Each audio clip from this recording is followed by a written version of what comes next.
મારું નામ પ્રકાશ કિશોરભાઈ જારિયા.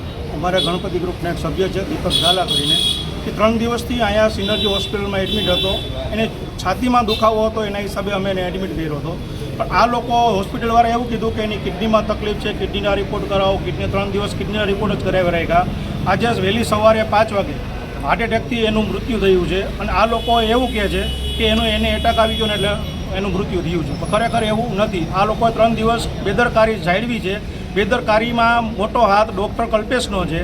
અને કલ્પેશ સાહેબે ફોનથી જ ખાલી એ લોકોની સારવાર લીધી છે. છોકરો આઈસીયુમાં 3 દિવસથી હતો.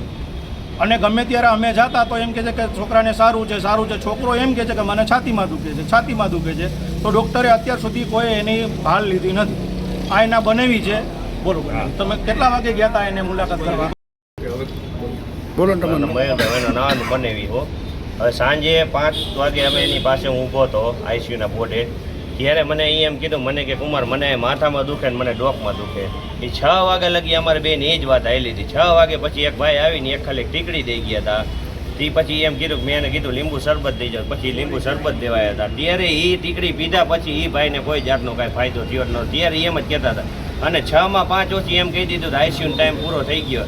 અને આ ભાઈ યા લગી એમ કહેતો હતો મને આ માથું દુખે ને મને આ દુખે ને મને છાતીમાં દુખે. આ જ વસ્તુ એ ભાઈ બોલ્યો ઠેઠ લગીને. સવારે 5 વાગે એમ કીધું એનું હૃદય બંધ થઈ ગયું, એ ડેથ થઈ ગયો. તમારે જે હગાવાલો એને આવીને લઈ જવાય હતી. એટલે આ બેદરકારી છે કલ્પેશ સાહેબની મોટામાં મોટી બેદરકારી છે. એક દીકરો હતો. તમારી શું માંગ છે અત્યારે? અમારી માંગ એ જ છે, જો એ મારો સાળો છે અને એક ને એક છે. એની પાછળ કોઈ કમાવાવાળું ભાઈ છે નહીં. એના મમ્મી પપ્પા એ મોટી ઉંમરના. હજી એના મમ્મી પપ્પાને ખબર પડશે ને તો એને શું થાય એ હજી કોઈ નક્કી નથી. બરાબર. અમારી માંગ એક જ છે કે તમે આટલા પૈસા ભરતા આ ટ્રીટમેન્ટ આયા થઈ નથી વ્યવસ્થિત.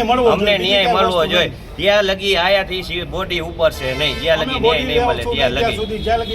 હા. અને ભાઈ સાંજે આવ્યા એને મળવા નહોતા દીધા.